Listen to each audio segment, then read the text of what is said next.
कड़कड़ाती ठंड का मौसम हो, रविवार का दिन हो, अब रजाई में दुबके हुए हो, सुबह का वक्त हो, भारत लाइव आप देख रहे हो और इसी बीच में बोनस के रूप में भोरे भोर आ जाए तो क्या कहने।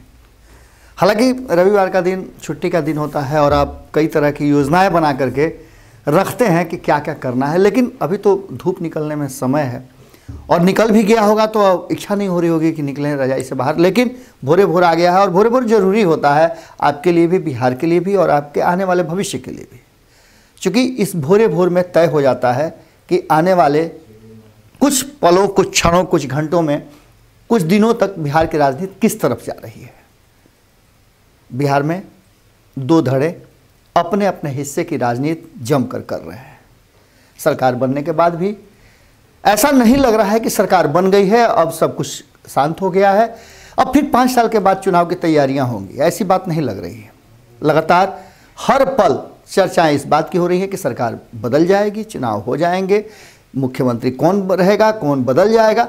इन सब बातों की चर्चा ने आपको भी कहीं ना कहीं अब उस हर खबर की तरफ, जैसे दरवाजे पर आपको अंदेशा रहता है कि कोई आने वाला हो तो आप इंतजार करते रहते हैं कि अच्छा दरवाजा के जैसे खुरखुराहट हुई कि आपको लगता है कि अरे कोई आ गया क्या, आप चौंकते हैं। उसी तरह से आप हर पल चौंक रहे हैं। लालू प्रसाद से तेजस्वी यादव की मुलाकात हुई है। इस मुलाकात के क्या मायने हैं? कहा तो ये जा रहा है कि लालू प्रसाद और तेजस्वी यादव की मुलाकात एक अनौपचारिक मुलाकात है। एक पुत्र का अपने पिता के स्वास्थ्य की बात समझने के लिए, डॉक्टर से मिलने के लिए, उनसे मिलकर उनके स्वास्थ्य का हाल चाल जानने के लिए मुलाकात थी। लेकिन राजनीतिक लोगों की मुलाकात का मायने कुछ अलग होता है। व्यक्तिगत बातों में भी उनके राजनीति के पुट होते हैं और बिना राजनीतिक बात के उनका कोई भी कार्य संपन्न नहीं होता है। लालू प्रसाद से मिलने के बाद तेजस्वी यादव के एक्शन में परिवर्तन हुआ है। आपने देखा होगा कि पिछले कई महीनों से चुनावी जो चर्चाएं चल रही थी, चुनाव के तैयारियां चल रही थी, चुनाव हुए भी, उसमें तेजस्वी यादव ने बड़ी जम करके चुनाव प्रचार भी किया है। अकेले दम पर अपने कंधे पर पूरे महागठबंधन को उन्होंने उठा करके रखा। अच्छे खासे परिणाम भी आए। हालांकि परिणाम अच्छे खासे इसलिए हम कह रहे हैं कि जो परिस्थितियां थी, जितना ज़्यादा आपस में भिड़ंत था और कई तरह के समस्याएं हो गई थी दोनों ही खेमे से, एनडीए और महागठबंधन दोनों खेमे से कई साथी अलग हुए थे, उसके परिणाम तो निश्चित रूप से थोड़े से चौंकाने वाले होने ही थे और हुए भी। लेकिन इन सब के बाद अब सरकार की स्थिरता पर प्रश्न खड़े हो रहे हैं और इस प्रश्न के जवाब तलाशने में सभी लगे हुए हैं। क्या करेंगे नीतीश कुमार? क्या फिर से वो परिवर्तन करेंगे? क्या फिर से वो कुछ और सोच रहे हैं? इन सब के बीच में लालू और तेजस्वी की मुलाकात और उसमें राजनीतिक चर्चा इस बात की तरफ इशारा कर रही है कि जो बातें हुई हैं उन बातों का कहीं ना कहीं कुछ ऐसे गुरु मंत्र, ऐसे मूल मंत्र मिले हैं तेजस्वी को जिससे वो एक्टिव नजर आ रहे हैं।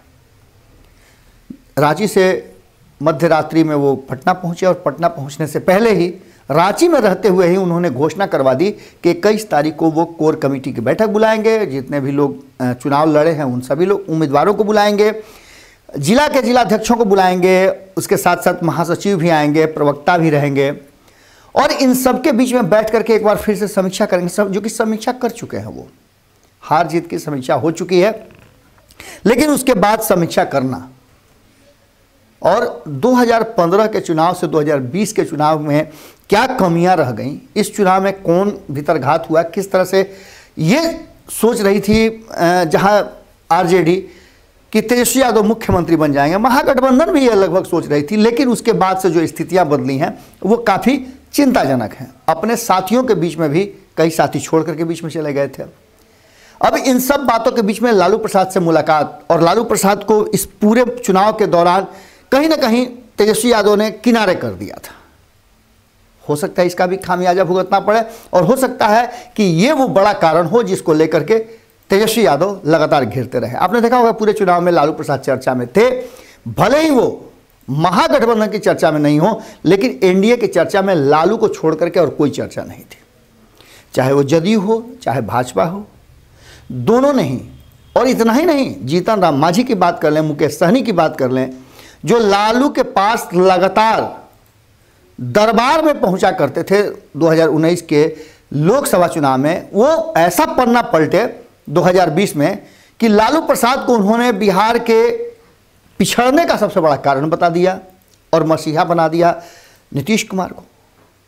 इन सब बातों के बीच में कहीं ना कहीं बार बार लालू के 15 साल का चर्चा छेड़ना जदयू के तरफ से, भारतीय जनता पार्टी की तरफ से, खुद प्रधान सेवक ने हर मीटिंग में, हर बैठक में, हर रैली में लालू प्रसाद का नाम लिया था और वहीं लालू प्रसाद को भुला करके अपनी ही रणनीति, अपनी ही राजनीति और आने वाले भविष्य की बातें करते रह गए तेजस्वी यादव। इसका घाटा उन्हें जरूर भोगना पड़ा है और कांग्रेस ने तो इशारा भी कर दिया है। अब कांग्रेस की बात करें तो कांग्रेस को और भी कई बातें हैं। शिवानंद तिवारी के बयान को लेकर के भी बहुत हंगामा हो रहा है। साफ तौर पे कांग्रेस ने स्पष्ट कह दिया है कि आपने सरासर ये गलत किया है। अगर आप शिवानंद तिवारी पर एक्शन नहीं लेते हैं तो ये महागठबंधन के लिए ठीक नहीं होगा। दूसरी तरफ महागठबंधन के लोगों को खुला निमंत्रण है नीतीश कुमार का कि आप हमारे खेमे में आ जाइए। भले ही तेजस्वी यादव ने मुट्ठी बंद कर रखी हो, लेकिन लालू प्रसाद का एक दिल का जो एक कोना है वो कहीं ना कहीं धड़कता है नीतीश कुमार के लिए। और नीतीश कुमार के साथ भी यही बातें हैं। नीतीश कुमार भी भले ही राजनीतिक रूप से अलग हों, लेकिन आज जिस परिस्थिति में नीतीश कुमार भी हैं, कहीं ना कहीं उनकी आंखें दो लोगों को तलाश कर रही हैं। एक तो सुशील मोदी की तलाश कर रही है जो अब उनके साथ नहीं है और लंबे समय तक ये साथ छूट चुका है क्योंकि उन्हें राज्यसभा भेज दिया गया है और 2024 तक राज्यसभा की सीट उनके पास है। अब ऐसी परिस्थिति और स्थिति में 2024 के लोकसभा चुनाव तक भी ऐसा नहीं लगता है, दूर दूर तक अंदेशा नहीं है और कोई शरद यादव नहीं है जो सुशील मोदी को बुला करके ले आए। भारतीय जनता पार्टी का एक भी ऐसा आदमी नहीं चाहता है, एक भी ऐसा नेता नहीं चाहता है कि सुशील मोदी की पुनः वापसी हो। ऐसी परिस्थिति में नीतीश कुमार जो एक व्यक्ति को और तलाश कर रहे हैं वो है लालू प्रसाद। जब कहीं कोई आसरा नहीं मिलता है तो आप डूबते को तिनके का सहारा आप सुने होंगे। वो तिनके का सहारा लालू प्रसाद कहीं ना कहीं नीतीश कुमार के लिए है और नीतीश कुमार को भी लगता है कि आखिर नीतीश का उत्तराधिकारी कौन होगा। इसकी चर्चा हमने बहुत की, बहुत आपने देखा होगा राजनीतिक घरानों में भी चर्चा है, मीडिया भी इस बात पर चर्चा कर रही है कि नीतीश कुमार का उत्तराधिकारी कौन होगा। अब लालू प्रसाद अगर ये सोचते हैं कि नीतीश के उत्तराधिकारी के रूप में वो तेजस्वी यादव का स्थापित कर दें तो इसमें वो गलत क्या सोचते हैं। इन सब बातों की चर्चा कहीं ना कहीं जबरदस्त ढंग से चल रही है और इस चर्चा के बीच में अगर लालू प्रसाद का मूल मंत्र मिल जाए तेजस्वी यादव को तो क्या कहने। वो मूल मंत्र लेकर के तेजस्वी यादव पटना आ गए हैं, मध्य रात्रि में वो आए हैं और एक बात तो तय नज़र आ रही है कि जब मध्य रात्रि में आए हैं तो उनके आने का किसी तरह का कोई संकट उन्हें नहीं हुआ, आराम से आए। इस पर भी अब चर्चा शुरू हो गई है कि ये बिहार है, नीतीश कुमार का शासन है, सुशासन है। हालांकि अपराध कम नहीं हुए हैं, इस पर कई तरह की बातें सामने आ रही हैं। इन सब बातों को रख करके आपको एक चीज़ बता देते हैं कि जो समीक्षा बैठकें हो रही हैं 21 तारीख को यानी कि कल तेजस्वी यादव बैठेंगे। तेजस्वी यादव हमने बताया, पहले ही आपको बताया कि जगदानंद सिंह स्वस्थ हो गए हैं, उनकी तबीयत थोड़ी ख़राब हो गई थी, अब स्वस्थ हो गए हैं। स्वस्थ होने के बाद वही इस बैठक का अध्यक्षता भी करेंगे। तेजस्वी यादव मौजूद होंगे, सभी लोगों से उनके विचार जाने जाएंगे और विचार जानने के बाद 26-27 को आपको पता है कि जदयू की भी बैठकें होने वाली हैं। इस बीच में एक बात आपको बताए देते हैं कि जो चर्चाएं चल रही हैं, जो बातें सामने से आ रही हैं, उसमें सीधी तौर पे कहा जा रहा है कि आप अगर बर्तन धोते हैं तो बर्तन को बाहर से कम और भीतर से ज़्यादा साफ करते हैं। स्थिति वही है। हर किसी को आत्ममंथन की ज़रूरत है और हर पार्टी जो इस बार 2020 के चुनाव में जो भी परिणाम आए हों, भीतर के बर्तन को और बर्तन के भीतर के हिस्से को बेहतर ढंग से साफ करने की ज़रूरत है। वो सब साफ सफाई लगी हुई है। और कहीं ना कहीं एक बात और है कि जिस तरह से बिहार करवट ले रहा है, बिहार की राजनीति करवट ले रही है, कोई बड़ा परिवर्तन हो तो कोई अतिशयोक्ति नहीं होगी। ये 2020 जाते जाते बहुत कुछ दिखा करके जाएगा और बहुत कुछ ले करके जाएगा।